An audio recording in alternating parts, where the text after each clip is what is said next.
2025 பொங்கல் ரிலீஸுக்கு கொட்டி கிடக்கிற தமிழ் படங்களை பத்தி தான் பார்க்க போறோம். ஃபர்ஸ்ட் சங்கர் டைரக்ஷன்ல ராம்சரண் நடிக்கிற கேம் சேஞ்சர். இந்த மூவி ஜனவரி 10 தேட்டர்ல ரிலீஸ் பண்றதா ஆஃபீஸ்லவே சொல்லிட்டாங்க. பாலா டைரக்ஷன்ல அருண் விஜய் நடிக்கிற வணங்கான். இந்த மூவியும் ஜனவரி 10 தேட்டர்ல ரிலீஸ் பண்றாங்க. கிருத்திகா உதயநிதி டைரக்ஷன்ல ஜெயம் ரவி நித்யா மேனன் நடிக்கிற காதலிக்க நேரமில்லை. இந்த மூவியும் ஜனவரி 14 தேட்டர்ல ரிலீஸ் பண்றாங்க.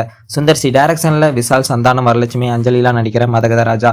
இந்த மூவி 2012 தேட்டர்ல வர வேண்டியது இப்போ 12 வருஷம் கழிச்சு ஜனவரி 12 தேட்டர்ல ரிலீஸ் பண்றதா ஆஃபீஸ்லவே சொல்லியிருக்காங்க.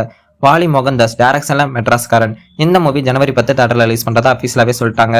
விஷ்ணுவர்தன் டைரக்ஷன்ல நேசிபாயா. இந்த மூவியும் ஜனவரி 14 தேட்டர்ல ரிலீஸ் பண்றாங்க.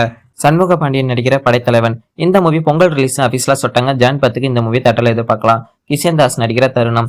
இந்த மூவியும் பொங்கல் ரிலீஸ்னு சொல்லிட்டாங்க. ஜனவரி 14க்கு இந்த மூவியை எதிர்பார்க்கலாம். சிபி சத்யராஜ் நடிக்கிற 10 Hours. இந்த மூவியும் பொங்கல் ரிலீஸ்னு சொல்லியிருக்காங்க. வெயிட் பண்ணி பார்ப்போம் எந்த டேட்ல ரிலீஸ் பண்றாங்கன்னு.